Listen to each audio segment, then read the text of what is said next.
Hello good morning and welcome back friends. आप देख रहे हैं पेसर एजुकेशन यूट्यूब चैनल। आज की इस वीडियो में बात करेंगे 21 अक्टूबर से रिलेटेड जितने भी इंपॉर्टेंट करंट अफेयर बनती हैं सारे इस वीडियो में कंप्लीट करेंगे। साथ ही काफ़ी सारे एक्स्ट्रा फैक्ट भी यहाँ पर डिस्कस करेंगे। सो पूरे लेसन को ध्यान से और लास्ट तक आप जरूर देखिएगा। इसकी PDF आप डाउनलोड कर सकते हैं नीचे वीडियो के डिस्क्रिप्शन में से। देखिए, सबसे पहले हम बात करेंगे जो लास्ट वीडियो की क्विज थी आपके लिए। क्वेश्चन था कि किस भारतीय शतरंज ग्रैंड मास्टर ने नॉर्वे शतरंज ओपन चैंपियनशिप 2021 का खिताब अपने नाम किया है। करेक्ट आंसर यहाँ पर डी गुकेश, सी वाला ऑप्शन आपका करेक्ट था। ये आपको ध्यान रखना है। चलिए अब बात करते हैं यहाँ पर आज की करंट अफेयर की। पहला अपडेट आपके सामने है, अमेरिकी प्रतिद्वंदी क्रिस्टोफर यूके के खिलाफ किस भारतीय शतरंज खिलाड़ी ने जूलियस बेयर चैलेंजर्स शतरंज टूर जीता है। तो ये जीता है यहाँ पर प्रज्ञानंद। देखिए, यहाँ पे प्रज्ञानंद जो है, इन्होंने हाल ही में जो अमेरिकी प्रतिद्वंदी थे क्रिस्टोफर यू, इनको यहाँ पर 3-0 से हराकर ये जूलियस बेयर चैलेंजर्स शतरंज टूर फाइनल अपने नाम कर लिया है। ये भारतीय ग्रैंड मास्टर के साथ साथ इतिहास में सबसे कम उम्र के यहाँ पर ग्रैंड मास्टर बन गए हैं जिन्होंने यहाँ पर ये फाइनल अपने नाम किया है। इसके अलावा यहाँ पर इसी के साथ इन्होंने देखिएगा अगले साल के मेल्ट वाटर चैंपियंस शतरंज टूर के लिए भी क्वालिफाई कर लिया है। ये सारी चीज़ें आपको ध्यान में रखनी है, ठीक है। फिर देखिए अगला अपडेट है अपना, किसने sir Syed Ahmad Khan reason religion and nation नामक एक नई पुस्तक लिखी है। तो ये लिखी गई है सैफी किदवई के द्वारा। देखिए, यहाँ पर सैफी किदवई ने हाल ही में एक नई पुस्तक लिखी है। नाम ध्यान रखिएगा, सैफी किदवई। इन्होंने हाल ही में एक नई पुस्तक प्रकाशित की अपनी, और इस पुस्तक का नाम क्या दिया गया है? इसका नाम दिया गया है sir Syed Ahmad Khan reason religion and nation. पुस्तक की अगर बात करते हैं तो इसका उद्देश्य मुस्लिम एंग्लो ओरिएंटल कॉलेज के संस्थापक जो सर सैयद अहमद खान है, इनका विश्लेषण करना है, जो अलीगढ़ मुस्लिम विश्वविद्यालय में विकसित हुए थे। तो ये सारे पॉइंट आप ध्यान रखिएगा। सर सैयद अहमद खान के बारे में आप समझ गए होंगे कि ये कौन थे, ठीक है। तो उसके बाद में देखिए अगला अपडेट अपना, नीचे दिए गए कथनों पर, यहाँ पर देखिए थोड़ा करेक्ट कीजिएगा, कथनों पर विचार कीजिए। कुछ ऑप्शन दे रखे, नीचे देखना है इनमें से कौन सा सही। पहला ऑप्शन है कि चीन ने जापान को हराकर उबर कप अपने नाम कर लिया। बिल्कुल सही है। हाल ही में जापान चीन के बीच में ये फाइनल हुआ था जिसमें चीन ने जापान को हराकर ये उबर कप अपने नाम किया है। दूसरा है, चीन को हराकर इंडोनेशिया ने थॉमस कप ट्रॉफी जीत ली है। तो ये भी आपका सही है। थॉमस कप ट्रॉफी जो है, इसका फाइनल हुआ था चीन इंडोनेशिया के बीच में, जिसने चीन को यहाँ पर इंडोनेशिया ने हराकर ये थॉमस कप अपने नाम कर लिया है इस बार का।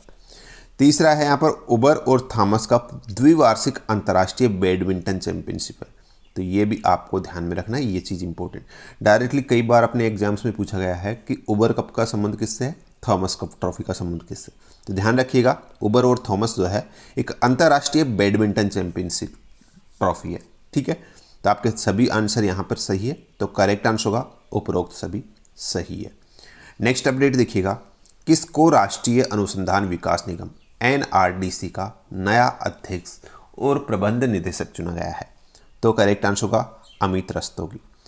NRDC का नया अध्यक्ष और मैनेजिंग डायरेक्टर यानी कि MD प्रबंध निदेशक, ये अमित रस्तोगी को चुना गया है। नेक्स्ट है, किसको सर्वसम्मति से भारतीय भारोत्तोलन महासंघ IWLF का अध्यक्ष चुना गया है। तो करेक्ट आंसर होगा आपका यहाँ पर सहदेव यादव। सहदेव यादव को जो है भारतीय भारोत्तोलन महासंघ का अध्यक्ष चुन लिया गया है। नेक्स्ट है, विश्व सांख्यिकी दिवस हर साल किस दिन को दुनिया भर में आधिकारिक सांख्यिकी के मौलिक सिद्धांतों की उपलब्धियों को उजागर करने के लिए मनाया जाता है। तो आपका करेक्ट आंसर होगा 20 अक्टूबर। देखिए, यहाँ पे मैं विश्व सांख्यिकी दिवस की बात कर रहा हूँ, जो कि हर साल 20 अक्टूबर को मनाया जाता है।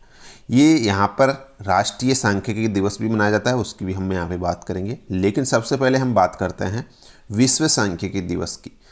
ये देखिएगा, संयुक्त राष्ट्र जो है, संयुक्त राष्ट्र सांख्यिकी आयोग, इन्होंने फरवरी 2010 में अपने 41वें सत्र में 20 अक्टूबर 2010 को विश्व सांख्यिकी दिवस में मनाने का प्रस्ताव रखा था, और उसके बाद में यहाँ पर आधिकारिक रूप से इसको 20 अक्टूबर 2010 में रूप में मनाने की मान्यता दी गई थी, पहली बार ही मनाया गया था। ठीक है, ये तो हो गया यहाँ पर विश्व सांख्यिकी दिवस के बारे में। लेकिन यहाँ पर आपको मैंने पिछले कुछ टाइम पहले बताया था, जो राष्ट्रीय सांख्यिकी दिवस है ये जून में मनाया जाता है भारत में। ठीक, 29 जून को ये राष्ट्रीय सांख्यिकी दिवस मनाया जाता है, ये भी आपको ध्यान रखना है। देखिए, जो भारत के प्रशांत चंद्र महालनोबिस है, इनको भारतीय सांख्यिकी का जन्म माना जाता है।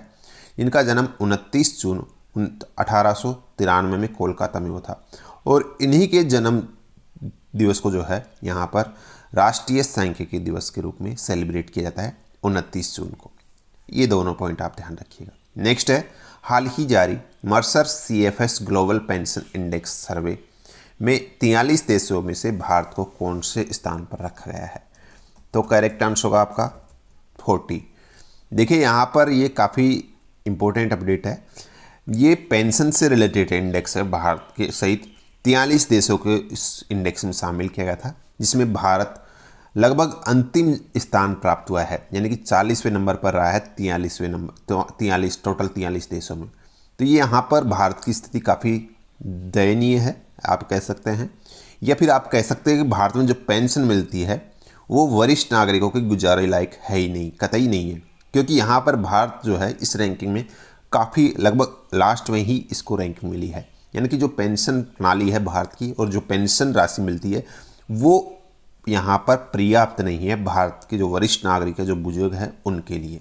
इसलिए यहाँ पर इस रैंकिंग में भारत को इतना पीछे का स्थान मिला है, ये आपको ध्यान रखना है। ठीक है, नेक्स्ट यहाँ पर देखिएगा, किसने अपनी नई पुस्तक actually I met them a memoir शीर्षक प्रकाशित की है?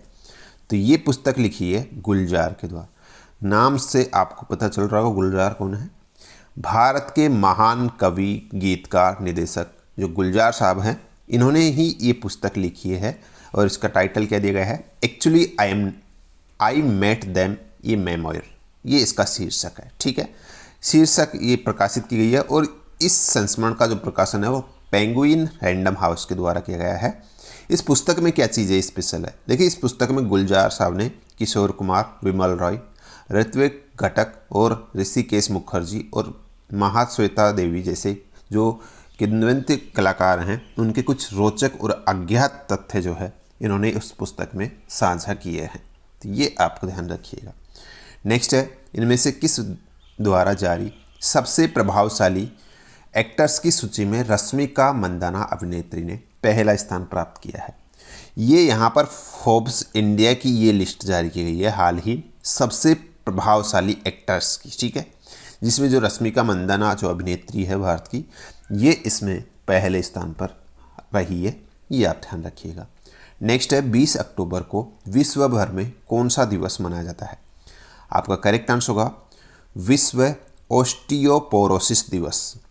विश्व ओस्टियोपोरोसिस दिवस जो है ये हर साल 20 अक्टूबर को मनाया जाता है पूरे विश्व के अंदर। अब इसके बारे में थोड़ा और डिटेल में जानते हैं। देखिए, ओस्टियोपोरोसिस एक बीमारी है, और ये हड्डियों से संबंधित बीमारी।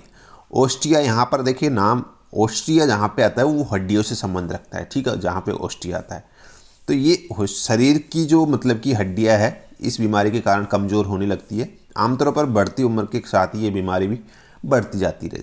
लेकिन यहाँ पर अगर बात करते हैं तो इसके जो चिकित्सक हैं इसके संदर्भ में जिनको ये होती है उनके लिए विटामिन डी और जो शरीर में कैल्शियम की कमी है इसकी मुख्य वजह ये बताते हैं। ये पॉइंट आपको ध्यान रखना है। ठीक है, अब यहाँ पर देखिएगा भारत ने इसके संदर्भ में एक महत्वपूर्ण उपलब्धि हासिल की है।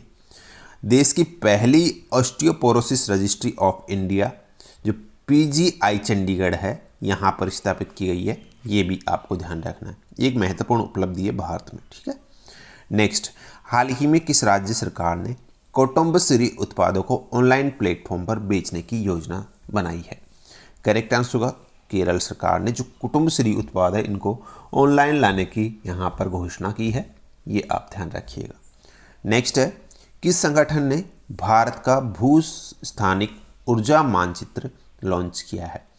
नीति आयोग द्वारा हाल ही में ये भारत का जो भू स्थानिक ऊर्जा मानचित्र है इसको यहाँ पर जारी किया है। नेक्स्ट यहाँ पर देखिएगा, मणिपुर के स्वतंत्रता सेनानियों को श्रद्धांजलि देने के लिए अंडमान और निकोबार द्वीप समूह की किस चोटी का नाम बदलकर माउंट मणिपुर करने की घोषणा कर दी गई? करेक्ट आंसर होगा माउंट हैरियट। माउंट हैरियट इसका नाम बदलकर अब क्या कर दिया गया है? माउंट मणिपुर कर दिया है। ये आप ध्यान रखिएगा, ठीक है। चलिए नेक्स्ट अब बात करते हैं जो आज की क्विज है। इसका आंसर आपको नीचे कमेंट बॉक्स में लिखना है। देखिए क्वेश्चन है कि बीजे वॉटलिंग जिन्होंने बीते दिनों क्रिकेट के सभी प्रारूपों से संन्यास की घोषणा की थी, किस क्रिकेट टीम से इनका संबंध है, ये आपको यहाँ पर बताना है। जो भी करेक्ट आंसर है नीचे कमेंट बॉक्स में लिखते जाइएगा। सो गाइस जी थी आज की करंट अफेयर्स। होप आपको वीडियो पसंद आई है तो लाइक शेयर जरूर कीजिएगा। आज के इस वीडियो में इतना ही है, मिलते हैं नेक्स्ट वीडियो में। धन्यवाद।